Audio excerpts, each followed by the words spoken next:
Hello, this is Morel Bernard with the continuation of the story Mysterious Island. Last words were, as to Neb, he was roaming about the shore. He was like a body without a soul. And by the way, please subscribe to the channel, Study Code channel, please, and please share the videos, much appreciated.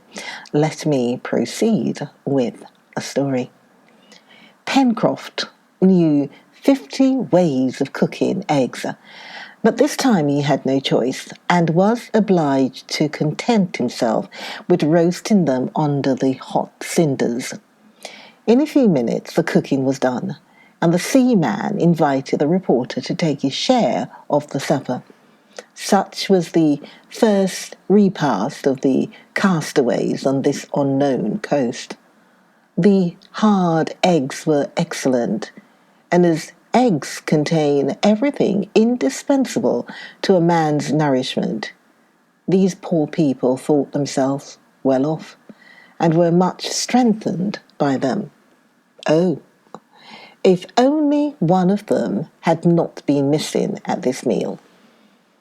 If the 5 prisoners who escaped from Richmond had been all there, under the piled-up rocks before this clear, crackling fire on the dry sand, what thanksgiving must they have rendered to heaven? But the most ingenious, the most learned, he who was their unquestioned chief, Cyrus Harding, was alas missing, and his body had not even obtained a burial place. Thus passed the 25th of March. Night had come on. Outside could be heard the howling of the wind and the monotonous sound of the surf breaking on the shore. The waves rolled the shingle backwards and forwards with a deafening noise. The reporter retired into a dark corner after having shortly noted down the occurrences of the day. The first appearance of this new land, the loss of their leader, the exploration of the coast, the incident of the matches, etc. And then, overcome by fatigue, he managed to forget his sorrows in sleep. Herbert went to sleep directly. As to the sailor, he passed the night with one eye on the fire, on which he did not spare fuel. But one of the castaways did not sleep in the cave.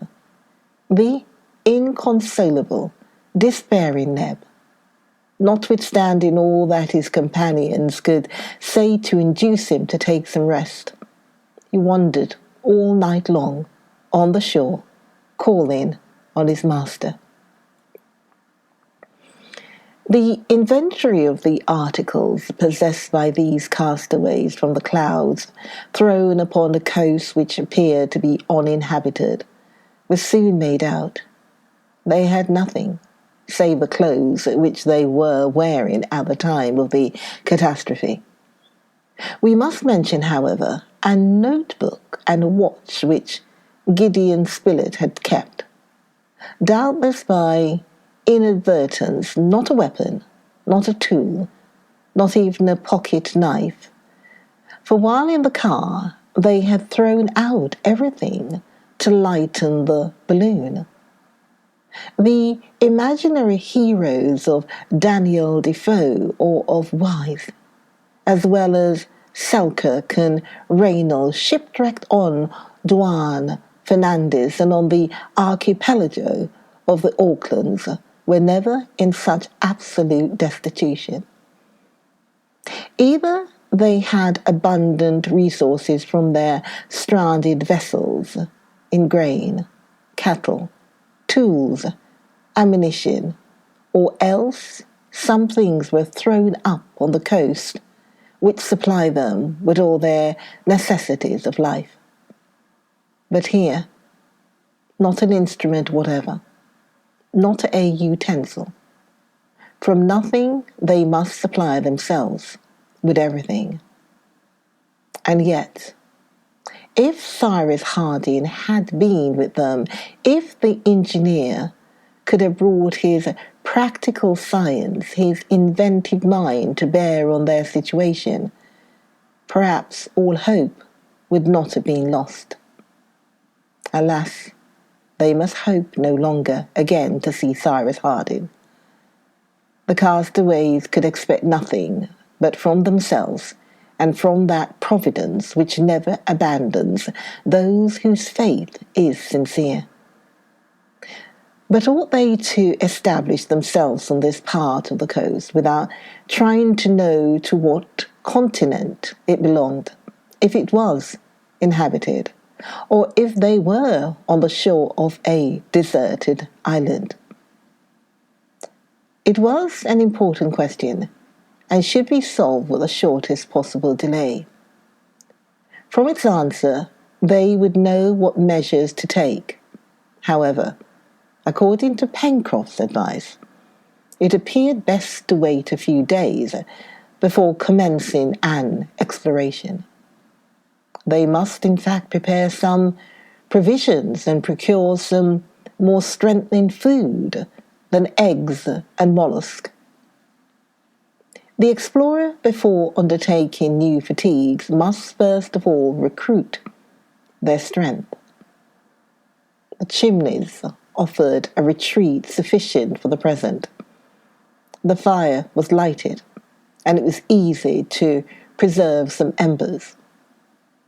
There were plenty of shellfish and eggs among the rocks and on the beach. It would be easy to kill a few of the pigeons which were flying by hundreds about the summit of the plateau, either with sticks or stones. Perhaps the trees of the neighbouring forest would supply them with eatable fruits. Lastly, the sweet water was there. It was accordingly settled that for a few days they would remain at the Chimneys, so as to prepare themselves for an expedition, either along the shore or into the interior of the country. This plan suited Neb particularly. As obstinate in his ideas as in his presentiments, he was in no haste to abandon this part of the coast, the scene of the catastrophe. He would not believe in the loss of Cyrus Harding. No, it did not seem to him possible that such a man had ended in this vulgar fashion, carried away by a wave, drowned in the floods, a few hundred feet from shore. As long as the waves had not cast up the body of the engineer, as long as he, Neb, had not seen with his eyes, touched with his hands, the corpse of his master, he would not believe in his death. And this idea rooted itself deeper than ever in his determined heart. An illusion, perhaps, but still an illusion to be respected, and one which the sailor did not wish to destroy. As for him, he hoped no longer, but there was no use in arguing with Neb. He was like the dog who will not leave the place where his master is buried, and his grief was such that most probably he would not survive him. This same morning, the 26th of March, at daybreak, Neb had set out on the shore in a northerly direction, and he had returned to the spot where the sea, no doubt, had closed over the unfortunate Harding. That day's breakfast was composed solely of pigeons' eggs and lithodomes. Herbert has found some salt deposited by evaporation in the hollows of the rocks, and this mineral was very welcome. The repast ended. Pencroft asked the reporter if he wished to accompany Herbert and himself to the forest, where they were going to try to hunt. But on consideration, it was thought necessary that someone should remain to keep in the fire and to be at hand in the highly improbable event of Neb requiring aid. The reporter accordingly remained behind. "To the chase, Herbert," said the sailor. "We shall find ammunition on our way and cut our weapons in the forest." But at the moment of starting, Herbert observed that since they had no tinder, it would perhaps be prudent to replace it by another substance. "What?" asked Pencroft. "Burnt linen," replied the boy. "That could, in case of need, serve for tinder." The sailor thought it very sensibly advised, only it had the inconvenience of necessitating the sacrifice of a piece of handkerchief. Notwithstanding the thing was well worth while trying, and a part of Pencroft's large checked handkerchief was soon reduced to the state of a half-burnt rag. This inflammable material was placed in the central chamber at the bottom of a little cavity in the rock, sheltered from all wind and damp. It was 9 o'clock in the morning. The weather was threatening and the breeze blew from the southeast. Herbert and Pencroft turned the angle of the chimneys, not without having cast a look at the smoke which, just at that place, curled round a point of rock. They ascended the left bank of the river, arrived at the forest. Pencroft broke from the first tree 2 stout branches, which he transformed into clubs, the ends of which Herbert rubbed smooth on a rock. Oh, what would they not have given for a knife? The 2 hunters now advanced among the long grass following the bank, from the turning which directed its course to the southwest. The river narrowed gradually, and the channel lay between high banks over which the trees formed a double arch. Pencroft, lest they should lose themselves, resolved to follow the course of the stream, which would always lead them back to the point from which they started. But the bank was not without some obstacles. Here, the flexible branches of the trees bent level with the current. There, creepers and thorns which they had to break down with their sticks. Herbert often glided among the broken stumps with the agility of a young cat and disappeared in the underwood. But Pencroft called him back directly, begging him not to wander away. Meanwhile, the sailor attentively observed the disposition and nature of the surrounding country. On the left bank, the ground, which was flat and marshy, rose imperceptibly towards the interior. It looked there like a network of liquid threads which doubtless reached the river by some underground drain. Sometimes a stream ran through the underwood which they crossed without difficulty. The opposite shore appeared to be more even, and the valley of which the river occupied the bottom was more clearly visible. The hill, covered with trees disposed in terraces, intercepted the view. On the right bank, walking would have been difficult, for the declivities fell suddenly, and the trees bending over the water were only sustained by the strength of their roots. It is needless to add that this forest, as well as the coast already surveyed, was destitute of any sign of human life. Pencroft only saw traces of quadrupeds, fresh footprints of animals of which he could not recognize the species. In all probability, and such was also Herbert's opinion, some had been left by formidable wild beasts, which doubtless would give them some trouble. But nowhere did they observe the mark of an axe on the trees, nor the ashes of a fire, nor the impression of a human foot. On this they might probably congratulate themselves, for in any land in the middle of the Pacific the presence of man was perhaps more to be feared than desired. Herbert and Pencroff speaking little, for the difficulties of the way were great. They advanced very slowly, and after walking for an hour, they had scarcely gone more than a mile.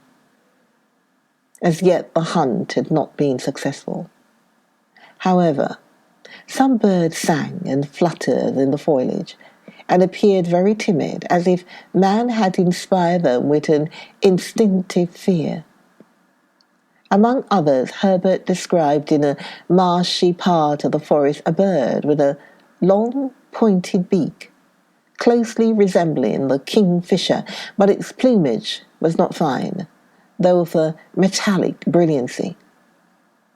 "That must be a jamaicama," said Herbert, trying to get nearer. "This will be a good opportunity to taste jankara," replied the sailor, "if that fellow is in a humour to be roasted." Just then, a stone cleverly thrown by the boy struck the creature on the wing, but the blow did not disable it, and the jankama ran off and disappeared in an instant. "How clumsy I am!" cried Herbert. "No, no, my boy," replied the sailor. "The blow was well aimed. Many a one would have missed it altogether. Come, don't be vexed with yourself. We shall catch it another day." As the hunters advanced, the trees were found to be more scattered, many being magnificent, but none bore eatable fruit. Pencroff searched in vain for some of those precious palm trees which are employed in so many ways in domestic life, and which had been found as far as the 40th parallel in the northern hemisphere, and to the 35th only in the southern hemisphere. But this forest was only composed of conifer, such as deodaras, already recognized by Herbert, and Douglas pine, similar to those which grow on the northwest coast of America, and splendid firs, measuring 150 feet in height. At this moment, a flock of birds of a small size and pretty plumage, with long glancing tails, dispersed themselves among the branches, strewing their feathers, which covered the ground as with fine down. Herbert picked up a few of these feathers, and after having examined them, "These are cucurucus," said he. "I should prefer a moorcock or guinea fowl," replied Pencroff. "Still, if they are good to eat—" "They are good to eat, and also their flesh is very delicate," replied Herbert. "Besides, if I don't mistake, it is easy to approach and kill them with a stick."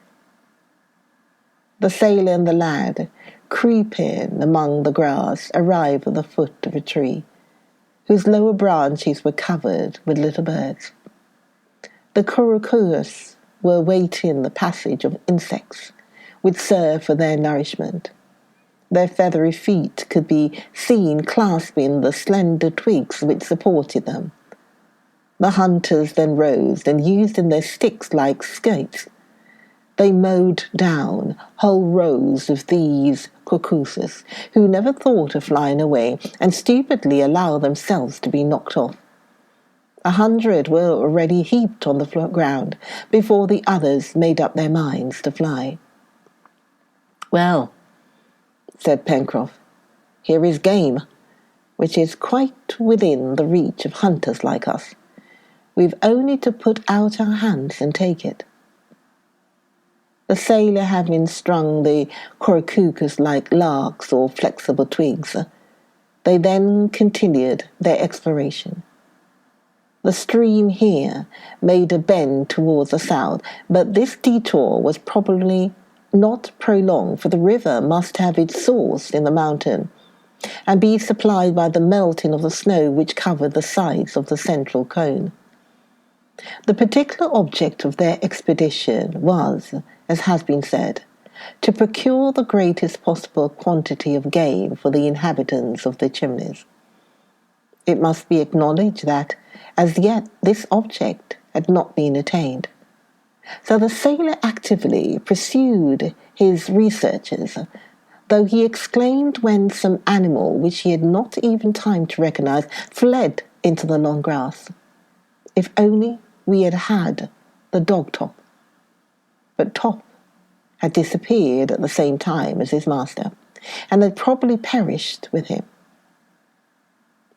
Towards 3 o'clock, new flocks of birds were seen through certain trees, at whose aromatic berries they were pecking, those of the juniper tree among others. Suddenly, a loud trumpet call resounded through the forest. This strange and sonorous cry was produced by a game bird called grouse in the United States. They soon saw several couples, whose plumage was rich chestnut brown, mottled with dark brown, and tail of the same colour. Herbert recognized the males by the 2 wing-like appendages raised on the neck. Pencroff determined to get hold of at least one of these gallinaceae, which were as large as a fowl, and whose flesh is better than that of a pullet. But it was difficult, for they would not allow themselves to be approached. After several fruitless attempts, which resulted in nothing but scaring the grouse, the sailor said to the lad, "Decidedly, since we can't kill them on the wing, we must try to take them like a line." "Like a fish?" cried Herbert, much surprised at the proposal. "Like a fish," replied the sailor quite seriously. Pencroff had found among the grass 6 grouse nests, each having 3 or 4 eggs. He took great care not to touch these nests, to which their proprietors would not fail to return. It was around these that he meant to stretch his lines, not snares, but real fishing lines. He took Herbert to some distance from the nest, and there prepared his singular apparatus with all the care which a disciple of Isaac Walton would have used. Herbert watched the work with great interest, though rather doubting its success. The lines were made of fine creepers, fastened one to other, of the length of 15 or 20 feet, thick, strong thorns, the points bent back, which were supplied from a dwarf acacia bush, were fastened to the ends of the creepers by way of hooks. Large red worms, which were crawling on the ground, furnished bait. This done, Pencroff passed in among the grass, and concealing himself skilfully, placed the end of his lines armed with hooks near the grouse nest. Then he returned, took the other ends, and hid with Herbert behind a large tree. There they both waited patiently, though it must be said that Herbert did not reckon much on the success of the inventive Pencroff. We'll have to wait to find out what happens if they are successful. Join me, and by the way, please subscribe to the channel and please share the video. So please subscribe to the channel, please share the video. Join me, Morel Bernard, for the next video of Mysterious Island. Join me then for the next video. I'll see you then.